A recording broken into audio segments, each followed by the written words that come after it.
पुणे शहराच्या शांत समृद्ध अशा कोथरूड भागात एक धक्कादायक घटना घडली। प्रसिद्ध उद्योगपती श्री विनय देशपांडे त्यांच्या आलिशान बंगल्याच्या बाहेर मृत अवस्थेत सापडले। विनय देशपांडे हे शहरातील एक मोठे नाव होते।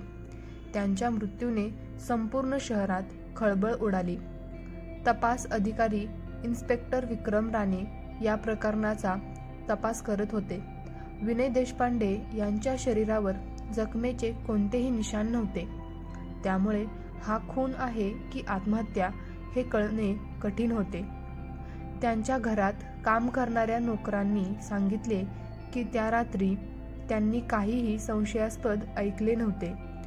तपासादरम्यान इन्स्पेक्टर राणे यांना विनय देशपांडे यांच्या आयुष्यातील अनेक रहस्ये उलगडण्यास सुरुवात झाली। देशपांडे यांचे त्यांच्या पत्नीशी श्रीमती मीरा देशपांडे यांच्याशी संबंध चांगले नव्हते। त्यांच्या व्यवसायातही अनेक अडचणी होत्या। त्यांचा जुना मित्र राजन तो त्यांच्या व्यवसायात भागीदार होता, त्याचेही त्यांच्याशी वाद होते। तसेच त्यांच्या बंगल्याजवळ राहणारा एक अनोळखी माणूस जो नेहमी त्यांच्या घरावर लक्ष ठेवायचा, तोही संशयाच्या घेऱ्यात होता। इन्स्पेक्टर राणे यांना विजय देशपांडे यांच्या अभ्यासिकेत एक डायरी सापडली। त्या डायरीत काही गूढ संकेत आणि नावे लिहिलेली होती। या संकेतांचा अर्थ काय हे कोणालाच समजत नव्हते। या डायरीतील संकेत आणि नावे तपासाला नवीन दिशा देत होती। इन्स्पेक्टर राणे यांनी फॉरेन्सिक तज्ज्ञांच्या मदतीने डायरीतील संकेत उलगडण्याचा प्रयत्न केला। तपासादरम्यान इन्स्पेक्टर राणे यांना एक धक्कादायक माहिती मिळाली। विनय देशपांडे यांचे एक गुपित प्रेमसंबंध होते।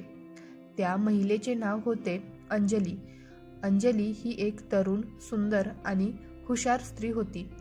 ती विनय देशपांडे यांच्या जीवनात अचानक आली होती आणि त्यांच्या मृत्यूच्या रात्री ती त्यांच्या बंगल्याजवळ दिसली होती। अंजलीच्या येण्याने तपासाला एक नवीन वळण मिळाले। इन्स्पेक्टर राणे यांनी अंजलीची कसून चौकशी केली। अंजलीने सांगितले की ती विनय देशपांडे यांच्यासोबत एका प्रकल्पावर काम करत होती। त्यांच्या मृत्यूच्या रात्री ती त्यांना भेटायला आली होती, पण ती घरात प्रवेश करण्यापूर्वीच तिने त्यांना खिडकीतून खाली पडताना पाहिले। अंजलीच्या बोलण्यातून इन्स्पेक्टर राणे यांना काहीतरी गडबड असल्याचा संशय आला। अखेर इन्स्पेक्टर राणे यांना विनय देशपांडे यांच्या मृत्यूचे रहस्य उलगडण्यात यश आले। विनय देशपांडे यांचा खून अंजलीनेच केला होता। अंजली ही विनय देशपांडे यांच्या व्यवसायातील एक प्रतिस्पर्धी होती।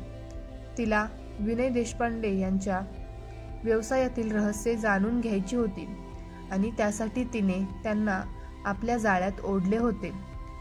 जेव्हा तिला कळले की विनय देशपांडे तिला धोका देत आहेत आणि सगळा नफा एकटाच खात आहेत, तेव्हा तिने रागाच्या भरात त्यांचा खून केला। अंजलीच्या अटकेने विनय देशपांडे यांच्या मृत्यूचे गूढ उकलले। इन्स्पेक्टर राणे यांनी आपल्या चातुर्याने आणि मेहनतीने या गुंतागुंतीच्या प्रकरणाचा शेवट केला।